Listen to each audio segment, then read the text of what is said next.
what about Equifax made them win the Broken Business Award?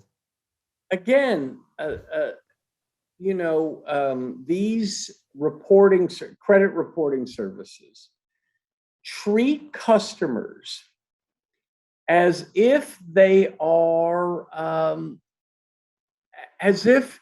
the customer is lucky to be graced by Equifax. They don't start as Mr. Bezos does. See, Chris, I have a contention.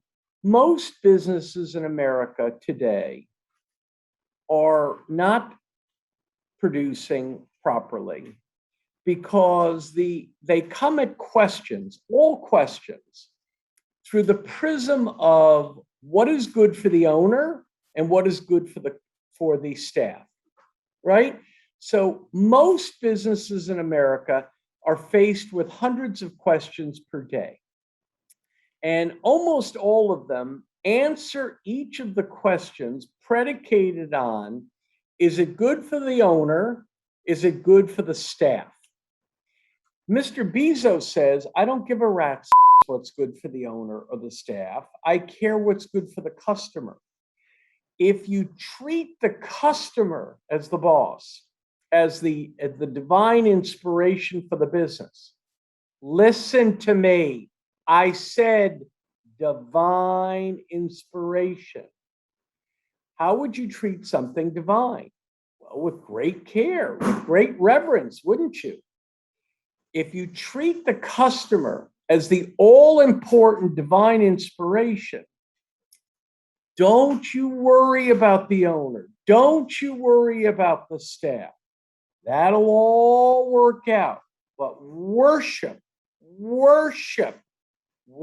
the customer. You know, one thing, Michael, in my travels that I've found as an indicator, so there's just certain things that tell you about the business, right? You 100%. Know if this That's happens, what broken windows is. Yeah. You know, if this happens, then they're losing money. You don't even have to look at the financial statement.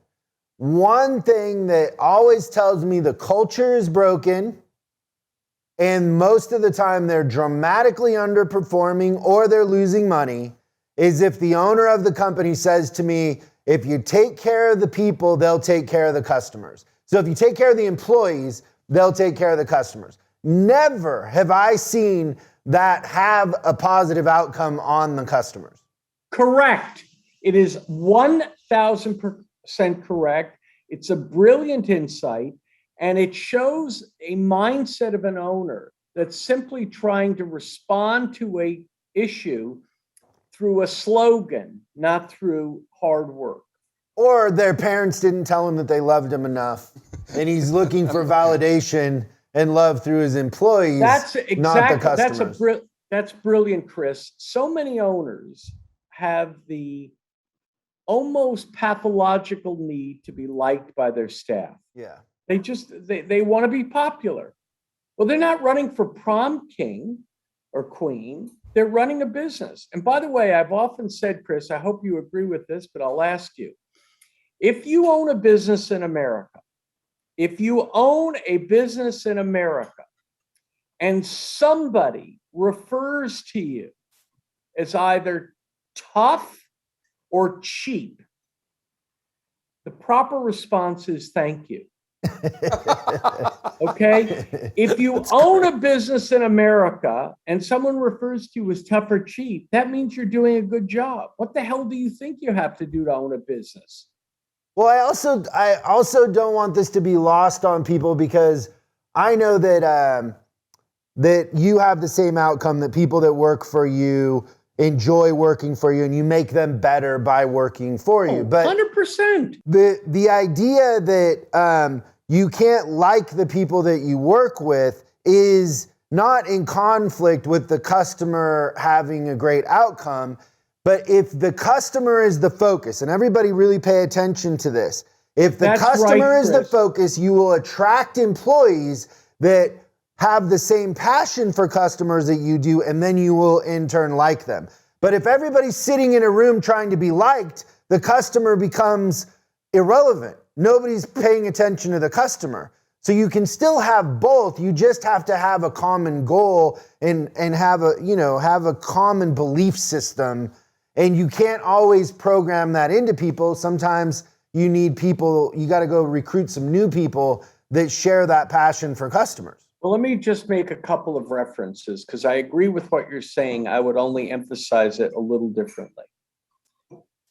The customer should not be the focus. The customer should be the burning, maniacal rage of focus, total and complete, not partial.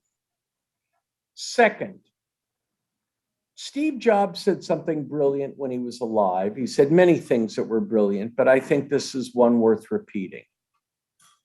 In terms of employees and team members, about Apple, he said, A's want to play with A's and B's want to play with C's because it makes them feel like A's. Isn't that interesting? You're better off recruiting people who share a burning, maniacal rage to achieve best practices, world-class, constant, ceaseless improvement. And, anything short of that leads to a sense of atrophy and then ultimate death, which is why so many businesses are underperforming to a large degree. Thanks so much for watching this clip of Service Driver Revolution. We're uploading new stuff every day, so make sure you subscribe and click the bell icon so you don't miss out. If you have a question you'd like us to answer on the show, call 8333-ASK-SDR and we'll answer your question on the show. That's 8333-ASK-SDR. For special deals on our books and training, head over to offers.chriscollinsinc.com. Now that's offers.chriscollinsinc.com. I'm Chris Collins, and I'll see you in the next video.